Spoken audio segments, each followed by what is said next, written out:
Well, Julie, I know we have another guest on CareerLab today, and I'm very Yes, much we looking do. forward to speaking with her. I think her name's Elizabeth. Her name is Elizabeth. Good. Well, we don't know too much about her, but we're going to find out and Mm-hmm. hopefully um, uh, help her a little bit with her career tracking. Why don't we get her on the line? Do it. Hello. Hi, Elizabeth. How are you today? I'm doing well. How are you? Doing well. This is Joel Siegel, and of course, you're now a guest on CareerLab, and we're delighted to have you on the show. CareerLab Thank you. is the program where America's career counselor, Julie LaCroix, and myself help you solve career dilemmas, challenges, and we're going to help you do that today, okay? Awesome. Sounds great.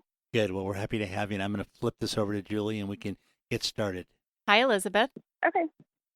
Hello, Julie. How are you? I'm doing really well.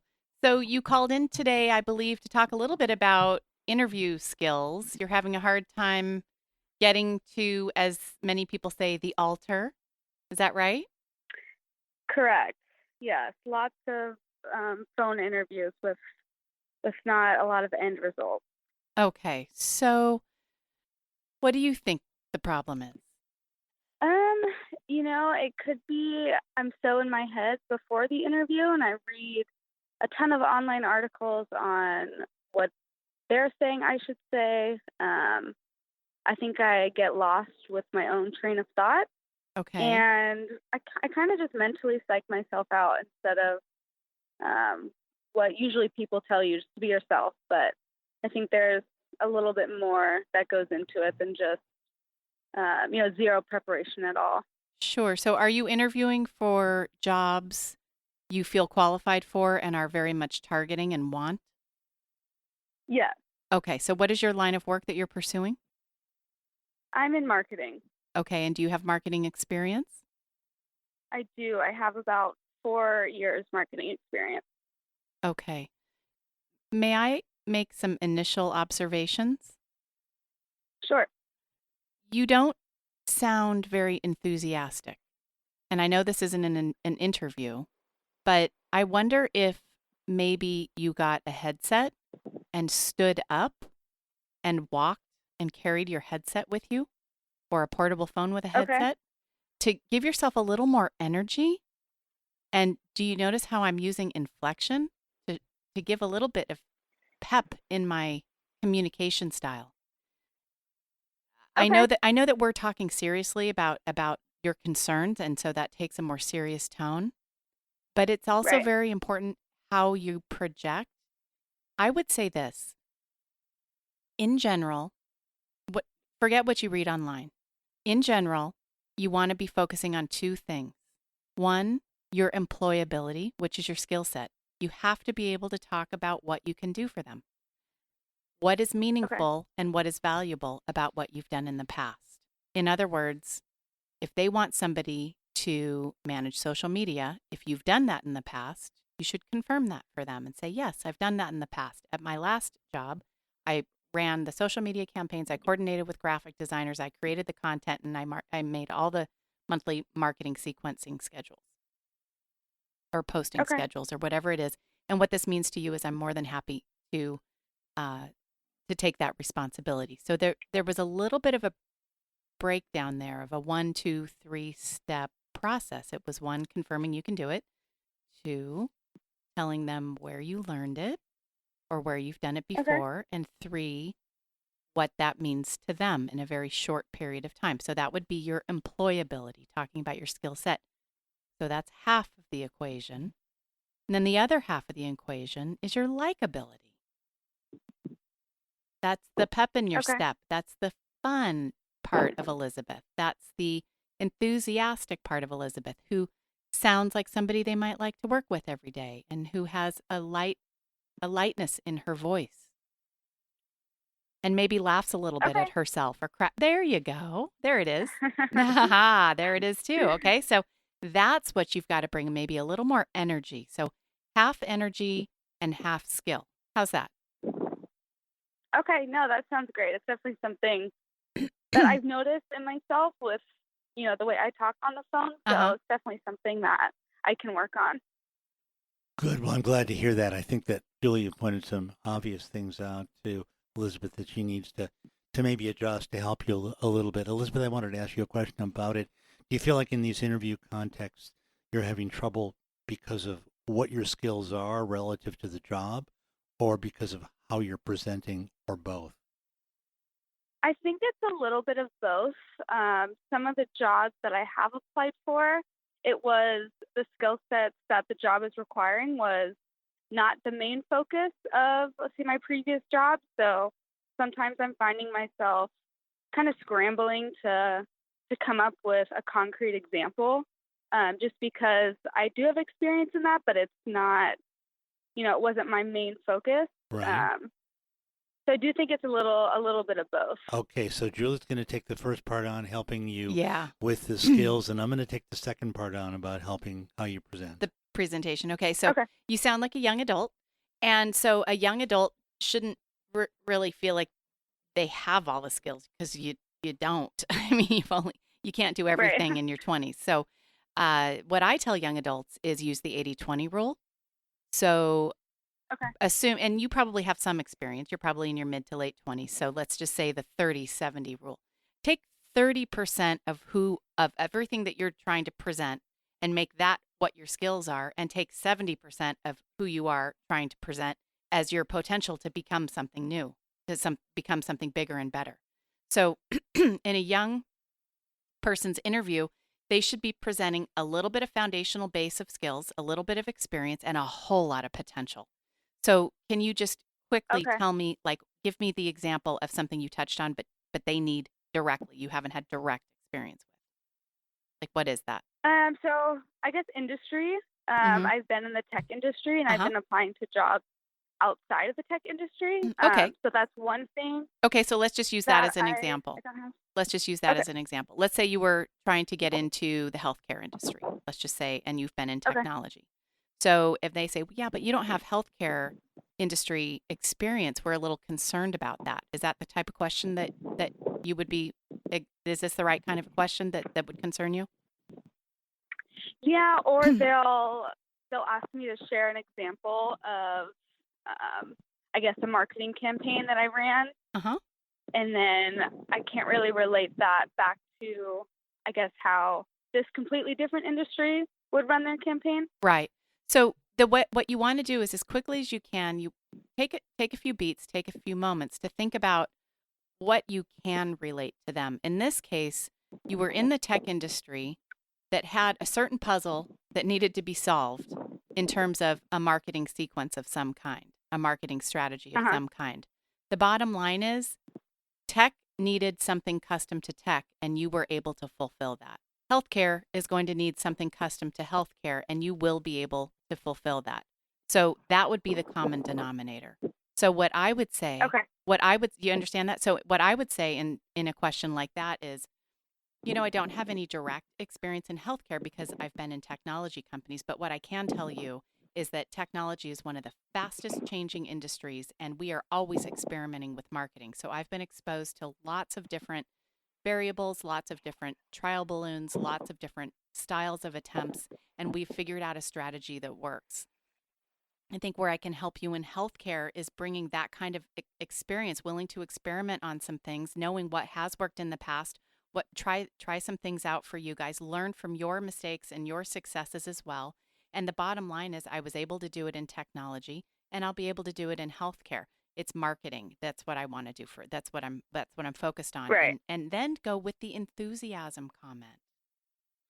Say, and I've always wanted to work in healthcare. I'm really excited about how technology is transforming healthcare, to find a way to integrate your current industry into theirs. Think more globally. Okay. Yeah, because if you think more about how these industries link together, you're going to see more similarity than difference. And so don't allow them to see these big differences. Try to weave them together a little bit. Okay. No, yeah, that totally makes sense. Great. Okay. Even Good. just the confidence that you were expressing, The modeling. is something that, that I can model and Yeah, implement. confidence, enthusiasm, potential. I would love to get into healthcare. I think it's so fascinating. It's kind of consumer driven, but it's also got a lot of regulation and a lot of laws and a lot of different moving parts. And you've got physicians and protocols and empirical based, research methods and studies, and you've got community education. You know what I'm saying? Give them what you know. Sound enthusiastic, like you will really want to be part of their map. Okay. Well, on that Great. topic, that's actually what I wanted to talk about. Oh, So, sorry, did I take? no, that's good that you kind of introduced it, Julie. So it sounds like Elizabeth Julie's given you really good feedback about how to organize that structurally. What I wanted to talk about was how is your confidence in Yeah. these interviews? I'm feeling like it's probably not what it could be, and I'm wondering if we could talk about that for a minute. I'm wondering if your confidence is a little low and therefore your tone's a little low because you've had a lot of these interviews and you're kind of like a little down because you've had these experiences, or whether you're just confidence is kind of a more general problem for you and you don't tend to sparkle right off the bat. Could you tell me a little bit about that? Yeah, no, I definitely think that my confidence going into the initial interviews is a little low because I don't really know what exactly what to expect, and some of the positions that I've applied for, I know that I can easily do the job. It's just a matter of me communicating that to them. So I think that's where I struggle the most. Okay, so it sounds like then that in general you're a pretty confident person, but just in these situations you tend to have a little bit of difficulty. Right. Yeah. I think I think my issue is mainly with the presentation because I can write out all my answers on paper. Right? It's just a matter of me, I guess, marketing myself and Yeah. expressing to the interviewer that I'm fully capable of doing this position. Good. Well, those are the things that Julie has been working with you on. Do you tend to get anxious in these kind of interviews? I do, yes. Yeah, I got a sense that you do. My heart beats really fast. Right, I can tell. Yeah, I can tell. I'm just So, waiting for the phone to ring. right. Yeah. So let me try to help you with that because if you're anxious, it's going to be harder to do the things Julie has wanted you to do in terms of appearing confident and sparkling and really enthusiastic. You're going to come across in a different way. So one of the things you might consider, Elizabeth, is before you do these interviews, do a little bit of relaxation. Do you know how to do like a breathing relaxation or a focused relaxation or a mindfulness relaxation or any of those? Yeah. So that would be kind of a good thing for you to do because I think for you actually, Elizabeth, the key is to get your anxiety down before the interview. If you do that, that natural confidence that Julie was able to get from you a moment ago will come out. If you don't, your anxiety is going to be everything that people see. And it's unfortunate, but that's the way it is. When any of us are anxious, suddenly we're not the people we normally are, right? You know how that works. Yeah, no, totally. When you're at home and you're comfortable and you're speaking with family members or friends or whatever, you're doing fine. You don't have any of these issues. But when you're anxious in an interview, suddenly the whole game changes. And you stumble for what you want to really say and who you want to be. So I think if you can get a handle on your anxiety, you'll do a lot better. Okay. Great feedback. Feeling prepared is a great way to minimize that anxiety. You did say that you're very good at writing out what the answers might be. So you might want to take the job description, and if there are 10 bullet points, you might want to type out a question in anticipation of what they might ask you about that bullet point and write out an answer that's short and sweet, 30 to 60 seconds, and then practice it a few times so that if they do ask you a question, you're prepared for it. And chances are if you anticipate a question based on a bullet point in a job description, you're going to be probably pretty close to what the question is that they're going to ask you. Right. What do you think of that, Elizabeth? Yeah, I think that's a really wonderful suggestion. I mean, if you take Julie's suggestion and do that, and cover that ground, homework, that's going to reduce your anxiety. And then if you try to do some relaxation on top of that, to get yourself settled and feeling calm, then you're going to be just much, much better in these initial interviews. And as you get older and get more skilled up, you're going to become more and more confident. One last question. Were you an athlete by any chance? I was. I played tennis in high school. Okay. Did you ever get psyched up before a tennis match and get that adrenaline pumping? Yeah, it was both adrenaline and nerves. Okay, so it's kind of it's kind of the same thing. So you had a physical release for it. Again, get a headset and a phone that you can carry and get on your feet for your interviews and move around. You need to get. You're an athlete. You need to be moving, or go for a vigorous short walk 10 minutes before the call and release some of that adrenaline. I like to call it adrenaline more than anxiety because I like to see it as a positive, something you can channel. But that's just Okay. me. Joel, don't roll your eyes at me. He looks at it from a psychology standpoint. Well, I think I it's like both. adrenaline better. Yeah, I think we all like adrenaline better, and I think that's true. And frankly, if you were to do some vigorous exercising before an interview, that would be great because your adrenaline slash and or anxiety would be reduced, and you'd do much better. Well, listen, we are really happy to have had you on the show, Elizabeth, and because you were on the show, you're entitled to have a reduced cost meeting with Julie or I and follow up on this and kind of do a deeper dive because we know there's more to say about anyone's particular problem than we can get to on the show. But it's been great having you. Oh, and one last thing, Elizabeth. I'll be happy to email you my master pack.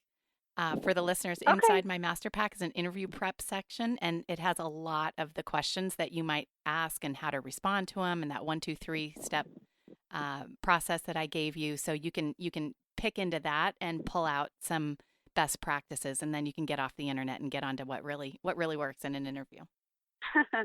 Awesome. Thank you. That Okay, will well, be super helpful. We're going to follow up with you, and one of us will be seeing you soon. Thanks so much for being a guest on the show. Sounds great.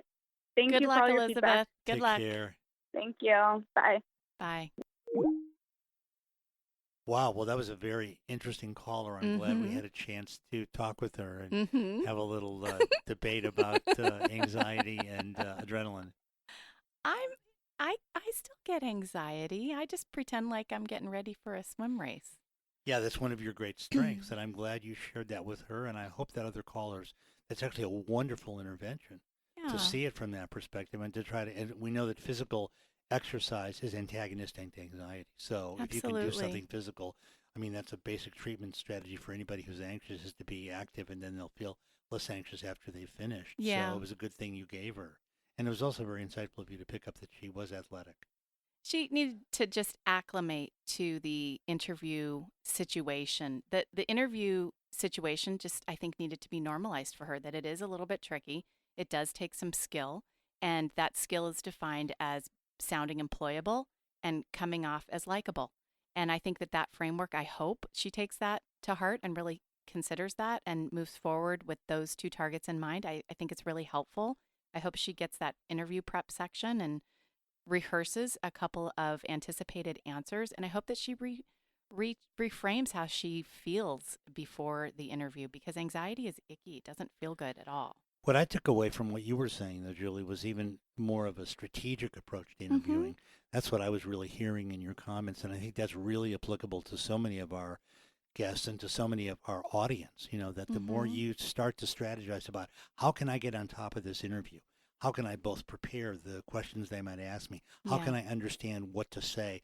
The more you actually do that diligence before you go in there, the better you're going to be. There's nothing like homework. Right. So I think the fact that you gave her that is brilliant.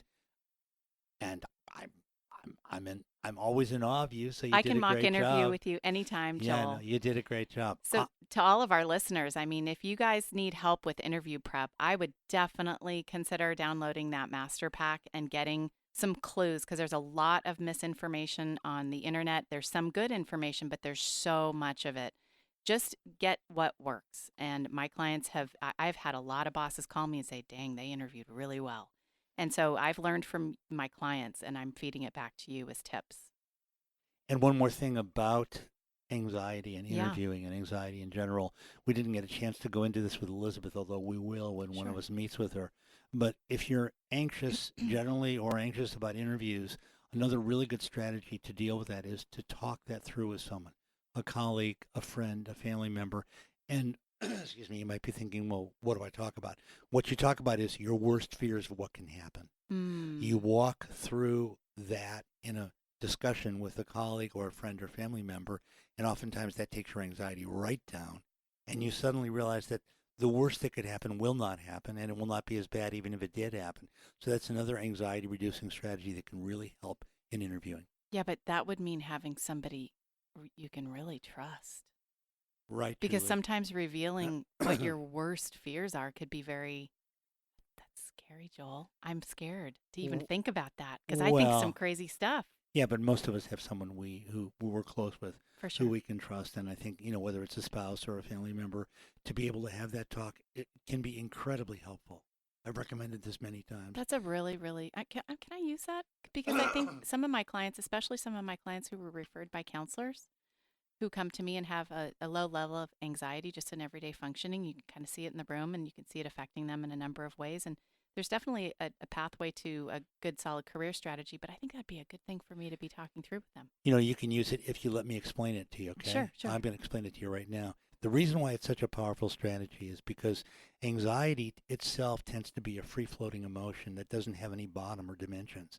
Even though it's about things, it becomes a state unto itself, and it's self-replicating and self-generating. So when you get someone to talk through their worst fears about an interview situation, that suddenly takes that some of that away. Right. Because gives they've it boundaries. Right. It gives it a boundary and suddenly realizes that all of the really apocalyptic things we could be anxious about are not really a part of this equation, and you don't need to worry about them. And it reduces, not takes away totally, but it reduces the anxiety to make it only situational, and you can manage that.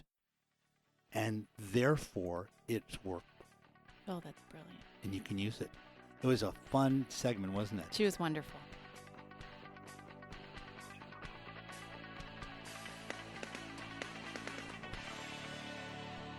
If you'd like to be a guest on CareerLab, send me an email. Visit CareerLabNow.com. While you're there, download my proven curriculum with over 200 entry-level job titles, samples of resumes which have snagged my clients the interviews they want, and a job search strategy that will work for all junior professionals like you. Visit CareerLabNow.com. CareerLabNow.com.